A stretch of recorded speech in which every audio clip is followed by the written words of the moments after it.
Assalamualaikum warahmatullahi wabarakatuh semuanya. Kembali lagi di channel Gading Rusa. Sebelum mulai jangan lupa kalian klik like, comment, share, dan subscribe. Channel Gading Rusa dibosterin karena penting dan gratis. Jadi jangan lupa kalian terus klik like, comment, share, dan subscribe. Channel Gading Rusa dibosterin karena penting dan gratis. Kali ini Alhamdulillah ukhti-ukhti, akhi-akhi semua, kita akan masuk lagi di segmen yang menemani selama bulan Ramadan kalian ya. Apalagi kalau bukan Rarus Ramadan Gading Rusa ya. Nah, jadi memang segmen ini merupakan segmen yang salah satu segmen yang sangat penting di channel Gading Rusa ya, karena segmen ini membahas tentang fikih Islam, terutama tahun ini kita membahas Sirah Nabawiyah ya. Tak terasa nih kita sudah masuk ke Rarus episode 3 ya, berarti kita kurang satu episode Rarus lagi ya. Oke, nah jadi di Rarus ketiga ini seperti yang kalian lihat kemarin, dua Rarus Gading Rusa sudah membahas tentang Rasul Ulul Azmi ya. Yang pertama Rarus kita ada Nabi Nuh, dan yang kemarin terakhir ada Nabi Musa alaihissalam. Sekarang Rarus ketiga kita akan membahas siapa? Yes, kita akan membahas tentang salah satu nabi yang memiliki mukjizat yang termasuk spesial juga, yaitu Nabi Isa alaihi salam ya, atau yang biasa dikenal dengan Yesus ya. Jadi seperti apakah kisah Nabi Isa alaihi salam? Nah, makanya dari itu langsung saja kita simak secara bersama-sama. Inilah kisah daripada Nabi Isa alaihissalam. Disclaimer dulu sebelum mulai. Jadi di sini Gading Rusa mengumpulkan materi dari sumber yang akurat. Bagi kalian yang ingin mengkoreksi atau menambahkan silahkan tulis di kolom komentar ya. Dan Gading Rusa sudah mencatat di sini sedikit ya, mencatat materi kita yang akan kita bahas hari ini tentang Nabi Isa alaihissalam ya, perjalanan hidup beliau. Oke, langsung saja kita mulai Rarus Nabi Isa. Bismillahirrahmanirrahim. Ya, simak baik-baik, dengar ya, dengar. Nabi Isa alaihissalam adalah salah satu nabi dan rasul Allah yang diutus kepada Bani Israel di Palestina. Ia dihormati sebagai salah satu dari rasul-rasul Allah dan termasuk nabi yang bergelar Ulul Azmi ya, seperti yang Gading Rusa katakan.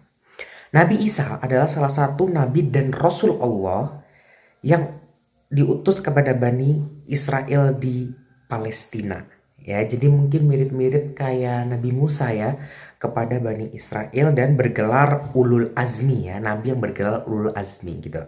Nah, Nabi Isa ini memiliki mujizat-mujizat yang sangat luar biasa, seperti kelahirannya yang ajaib tanpa ayah, kemampuannya menghidupkan orang mati, menyembuhkan orang buta, dan berbicara sejak bayi. Nabi Isa juga dikenal dengan sebutan Al-Masih, Isa Al-Masih ya, yang berarti yang diurapi ya, bukan urap-urap ya, tapi yang diurapi, Ruhullah gitu ya, Ruhullah yang diurapi, tanda petik Ruhullah, yang menunjukkan kedekatannya dengan Allah. Dia dianggap sebagai sosok yang sangat soleh dan tunduk kepada Allah dalam ajaran Islam. Oke, nah sekarang kita akan mulai saja langsung ke kisah Nabi Isa ya, langsung ke awalannya dulu ya. Jadi kisah Nabi Isa ini dimulai dengan kelahirannya yang ajaib, di mana ia dilahirkan oleh Maryam atau Mary tanpa hubungan manusiawi ya. Dia tumbuh menjadi seseorang nabi dan rasul yang mengajarkan tauhid, kepercayaan untuk mengesahkan Allah ya kepada Bani Israel. Nah, kebesaran Allah dan mukjizat yang besar dalam ajaran Islam. Nah, sekarang kita masuk ke segmen pertama, yaitu kelahiran Nabi Isa alaihissalam yang spesial ya. Nabi Isa lahir dari rahim Maryam, Siti Maryam, seseorang wanita suci, putri dari Imran, seorang lelaki terkemuka yang dianggap sebagai pilihan Allah. Maryam tumbuh dalam lingkungan suci dan saleh, dan dia diasuh oleh pamannya Nabi Zakaria, yang juga seorang nabi pastinya. Pada suatu hari, Maryam mendapatkan kunjungan yang luar biasa dari malaikat Jibril atau yang biasa dikenal Gabriel, utusan Allah. Malaikat Jibril membawa kabar gembira bahwa Maryam akan melahirkan seorang putra yang akan diberi nama Isa. Kabar ini membuat Maryam heran karena dia belum pernah bersentuhan dengan seseorang laki-laki Dan kehamilan ini adalah mukjizat langsung dari Allah. Malaikat Jibril menjelaskan bahwa kelahiran Isa adalah bagian dari kehendak Allah yang menciptakan segala sesuatu dengan kalimat kun fayakun. Jadi, maka jadilah. Maria menerima kabar ini dengan pasrah dan berlindung kepada Allah dari setan yang ingin mempengaruhi pikirannya. Ketika tiba saatnya melahirkan, Maria merasakan sakit yang hebat. Allah memberinya kemudahan dengan menurunkan buah kurma segar dari pohon kurma yang berada di sekitarnya. Allah juga mengalirkan air sungai yang tiba-tiba mengalir di bawahnya. Masya Allah. Maryam diberi makan dan minum oleh Allah secara ajaib di saat yang tepat. Akhirnya, Maria melahirkan Nabi Isa dengan ajaib di bawah pohon kurma. Bayi tersebut adalah tanda kebesaran Allah dan mukjizat yang besar dalam ajaran Islam. Kelahiran Nabi Isa adalah salah satu momen paling luar biasa dalam sejarah Islam dan menunjukkan bahwa segala sesuatu adalah mungkin dengan kehendak Allah yang Maha Kuasa. Maria melahirkan Nabi Isa di Baitul Laham atau Bethlehem, sebuah kota yang terletak sekitar 9,5 km dari selatan Yerusalem. Tempat kelahiran Nabi Isa ini berarti tempat lahir ketika Nabi Isa lahir. Bani Israel sedang dijajah oleh bangsa Romawi atau bangsa Rum. Menurut para ahli sejarah, Nabi Isa lahir sekitar tahun 6-4 sebelum Masehi. Nah, sekarang kita masuk ke dalam kisah Nabi Isa menunjukkan mukjizatnya. Oke, Nabi Isa atau yang dikenal dengan Yesus alaihissalam, Nabi Isa alaihissalam dikenal dengan Yesus, memiliki beberapa mukjizat yang luar biasa yang diberikan oleh Allah sebagai bukti kebenaran risalahnya. Berikut adalah cerita tentang beberapa mukjizat ya. Yang pertama ada berbicara sejak bayi. Ketika Maryam kembali ke kaumnya dengan bayi Isa, mereka menuduhnya melakukan perbuatan zina. Maryam dalam keheningan menunjuk kepada bayinya yang luar biasa. Bayi Isa berbicara dan berkata, "Sesungguhnya aku adalah hamba Allah.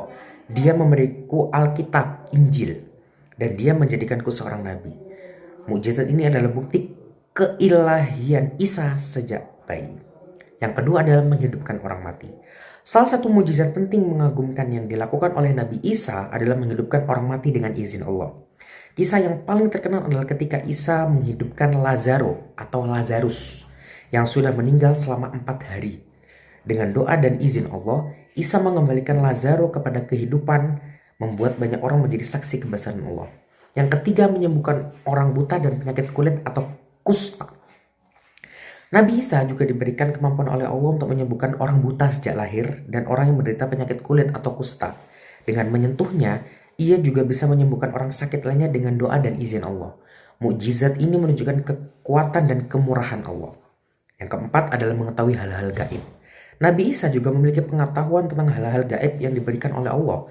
Ia bisa mengetahui apa yang dimakan dan disimpan oleh orang-orang di rumah mereka, menunjukkan pengetahuannya yang mendalam.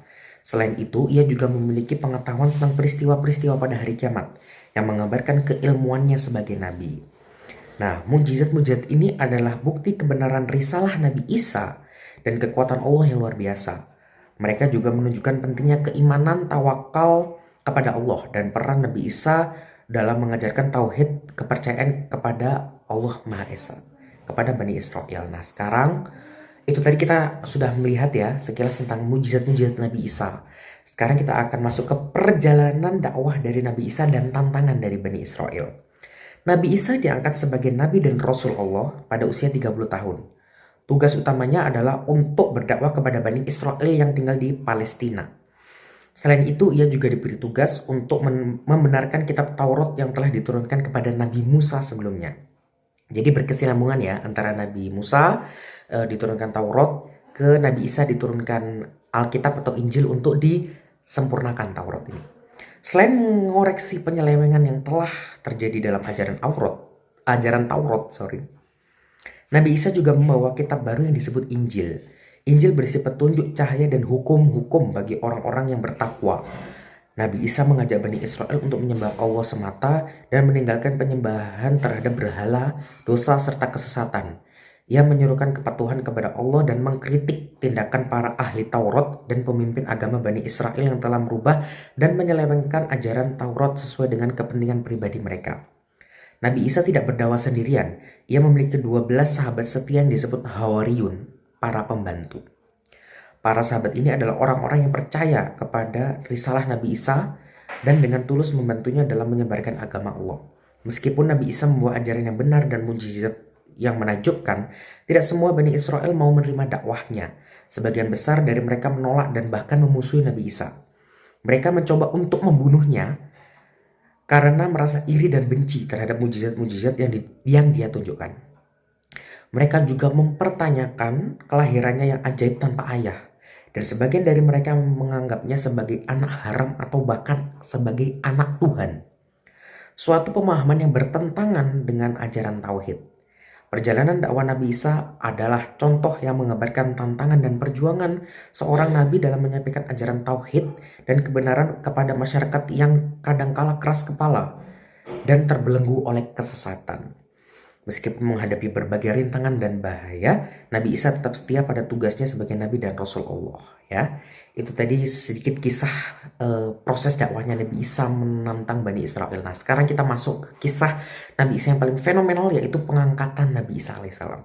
Ya, jadi karena permusuhan Bani Israel terhadap Nabi Isa semakin menjadi-jadi, maka Allah berkehendak untuk mengangkat Nabi Isa ke langit agar terhindar dari pembunuhan mereka. Allah membuat salah seorang sahabat Nabi Isa yang bernama Judas Iskariot diserupakan dengan wajah Nabi Isa sehingga ia ditangkap oleh tentara Romawi atas laporan para pemimpin agama Bani Israel. Judas Iskariot kemudian disalib oleh tentara Romawi sebagai hukuman atas tuduhan bahwa ia adalah Al-Masih yang diklaim sebagai raja Bani Israel yang memberontak terhadap pemerintahan Romawi. Namun sesungguhnya mereka tidak membunuh atau menyalib Nabi Isa, tetapi orang yang diserupakan dengannya. Sedangkan Nabi Isa sendiri telah diangkat oleh Allah ke langit dalam keadaan hidup. Hal itu telah dijelaskan dalam Al-Quran surat An-Nisa ayat 157-158 yang artinya, dan kami hukum juga karena ucapan mereka. Sesungguhnya kami telah membunuh Al-Masih, Isa putra Maryam, Rasulullah. Padahal mereka tidak membunuhnya dan tidak pula menyalibnya. Tetapi yang mereka bunuh adalah orang yang diserupakan dengan Isa. Sesungguhnya mereka yang berselisih pendapat tentang pembunuhan Isa selalu dalam keraguan-raguan tentang yang dibunuh itu. Mereka benar-benar tidak tahu siapa sebenarnya yang dibunuh, melainkan mengikuti persangkaan belaka. Jadi mereka tidak yakin telah membunuhnya. Ya. Tetapi Allah telah mengangkat Isa ke hadiratnya. Allah Maha Perkasa, Maha Bijaksana. Quran surat An-Nisa ayat 157-158. Nah, jadi memang sedikit Gading Rusa bahas di sini bahwa Nabi Isa itu memang ada ya, memang ada beberapa nabi yang sampai detik ini sampai sekarang masih hidup. Salah satunya adalah Nabi Isa. Ya, seperti yang telah Gading Rusa jelaskan bahwa Nabi Isa ini memang sengaja Allah angkat ke surga dalam keadaan hidup sampai nanti hari kiamat. Ya, jadi Nabi Isa hidup tapi di surga gitu sekarang. Sampai hari kiamat. Kenapa? Karena nanti pada hari kiamat Nabi Isa akan turun ke dunia untuk melawan Dajjal dan membunuh Dajjal. Ya, perang antara Nabi Isa dan Dajjal ini merupakan perang terbesar di dunia yang tidak pernah terjadi sebelumnya dan sesudahnya. Maka dari itu kenapa Nabi Isa kok diangkat? Ya karena selain untuk menghindari pembunuhan tadi dari maraknya pengejaran dari Bani Israel yang semakin membabi buta dan berbahaya, Nabi Isa ini diangkat oleh Allah ke surga dalam keadaan hidup sampai nanti kiamat, hidup di surga. Lalu nanti turunlah Nabi Isa ke dunia untuk melawan dan membunuh Dajjal. Seperti itu ya teman-teman. Nah, sekarang adalah keteladanan yang bisa kita ambil dari kisah Nabi Isa tadi adalah bahwa sikap peduli terhadap kaumnya. Maka dari itu, kelebihan yang kita miliki hendaknya bisa bermanfaat bagi orang lain, karena semua yang kita miliki adalah titipan Allah Subhanahu wa taala. Wallahu a'lam bishawab. Ya. Jadi itu tadi merupakan kisah Nabi Isa alaihissalam, sangat menarik ya. Mulai dari beliau yang memiliki keajaiban lahir tanpa ayah, dan dari kisah beliau mulai dari berdakwah sampai diangkat jadi rasul, nabi, membawa risalah kitab Injil ya. Dan semua yang Gading Rusa ceritakan ini merupakan kisah Nabi Isa Islami ya. Dan mulai dari mujizat-mujizat beliau yang Masya Allah ya, banyak sekali mujizat dan unik-unik sekali ya. Mujizatnya keren-keren. Lalu sampai ke yang paling fenomenal, yaitu pengangkatan Nabi Isa. Dan Nabi Isa, penjelasannya Nabi Isa hidup sampai kiamat nanti ya. Dan juga keteladanan yang bisa kita ambil dari sosok Nabi Isa. Jadi semoga kita bisa mengambil manfaat dari kisah Nabi Isa dan kalian juga mendapatkan pengetahuan terbaru mungkin tentang Nabi Isa ya. Jadi terima kasih sudah nonton video kali ini. Jangan lupa like, share, dan subscribe channel Gadusa dan aktifkan loncengnya agar kalian tahu pemberitaan terbaru. Dan kita akan bertemu lagi di Rarus berikutnya yang berarti adalah Rarus terakhir ya. Kita sudah membahas Rasul Ulul Azmi, yaitu yang pertama Nabi Nuh, yang kedua Nabi Musa, yang ketiga Nabi Isa, dan yang terakhir Nabi siapa?